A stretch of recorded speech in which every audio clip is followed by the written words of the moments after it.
morning again. This is Randall Winter of Randall Winter Construction, Inc. 411. That's information. Home 411. Show. Sorry. Your hometown station, AM 1220, KHTS. And we have another special guest here for you, Greg Smith of MD Flooring. Marty's Flooring, right? Marty's Flooring America. You've been around for quite a while. Yes, How long we you have. been here? We started business in this valley back in 1985. 85. Wow, it's older than my kids. Quite a bit.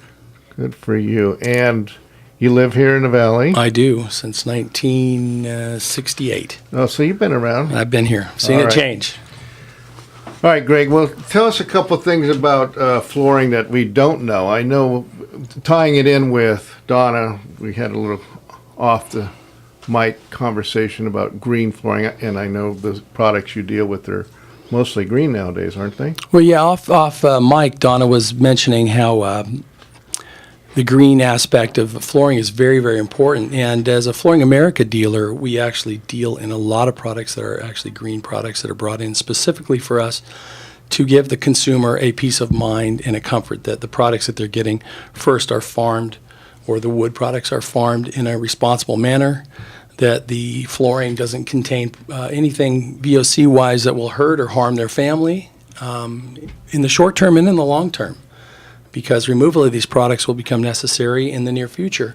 And what are you taking out? Is it going to harm the people that are in the home, or is it going to harm the people that take it out? These are really important things. Also, to make sure that the products that we're using are recyclable, sustainable, and are they going to be able to be used in the future for something else? And a lot of the stuff we do, the carpets nowadays, don't go to the dump.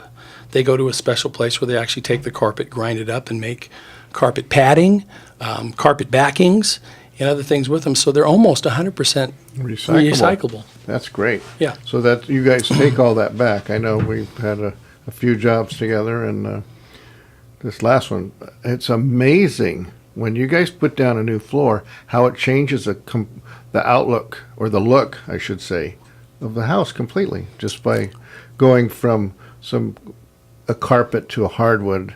And a lot of people are going, what, you tell me, you're the expert, what do you see the trend in terms of flooring on slab floors? Most of the houses in Santa Clarita are slab. Downstairs. I would say that wood flooring is still a very, very popular item. And the reason is there's nothing better than the feel of a real wood floor. The feel and the look, it just adds something to the home. It's like having an old piece of furniture that was handed down from a family member. It just adds a warmth to a room. Wood flooring is very important. Certainly, we still do a lot of carpeting. Carpet is usually the most budget-friendly and sometimes the most family-friendly product. You know, you can always take your shoes off, roll around on it, do things that you can't do on other surfaces. Carpet's always good. We do a lot of tile yet.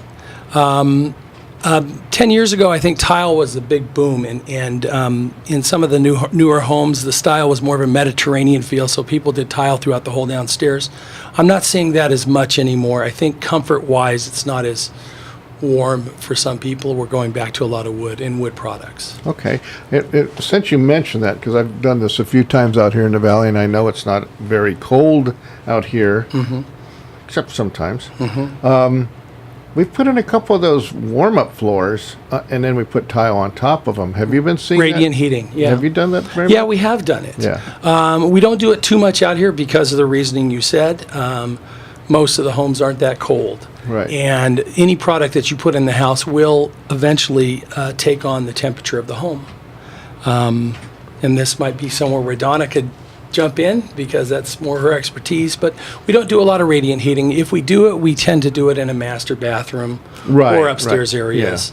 Yeah. Yes. And it's nice. I mean, to get out of the shower under warm tile is a really nice feel. Yeah, so we've done that at Randall Winter Construction, and I know the customers we've done it for are extremely happy. It's just a little more, adds a little more expense to the product. It's a niche item. Yeah. It is. Okay, so downstairs, hardwood, and then tile, and then carpet. Carpets, usually two or one of the products is predominant. And then upstairs, what are you seeing?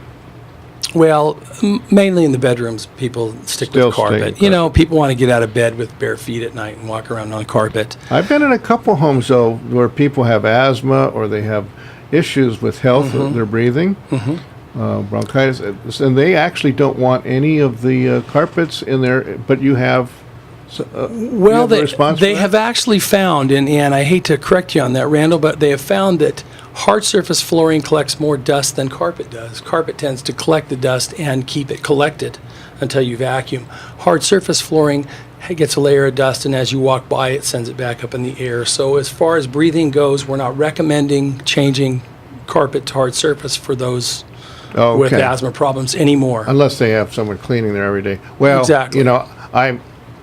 You don't have to worry about correcting me because I always stand corrected. I always am looking for experts. That's why I am successful. I let people know I'm just going to get you the expert. I can't be the expert on everything. So you are the expert. So if that's the way it is, that's the way it is.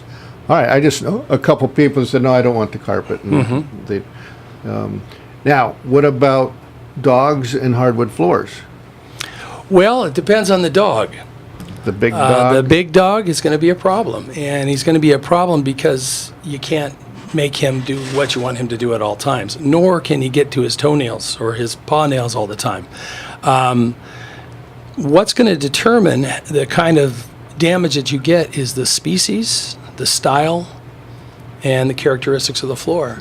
If you get a very, very dark, soft product, maybe in the walnut or a birch or a cherry, a softer project that's really dark, you're going to see some scratches. So what would you recommend for those of us that have dogs that want hardwood floors?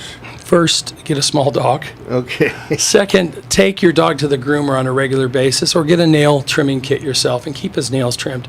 Dogs are pretty good on hardwood floors. But what we find the main thing for that is to get a floor that has some distressing, possibly a harder wood, hickory, some of the harder oaks, maybe up in the exotics, and a floor that's going to be a little harder, a little bit more durable. Name an exotic, then we got to take a break. Brazilian cherry, Santos mahogany, teaks, some of the harder woods. Right. All right, we'll come back. We got to take a break. This is Home 411, Hometown Station AM 1220 KHTS.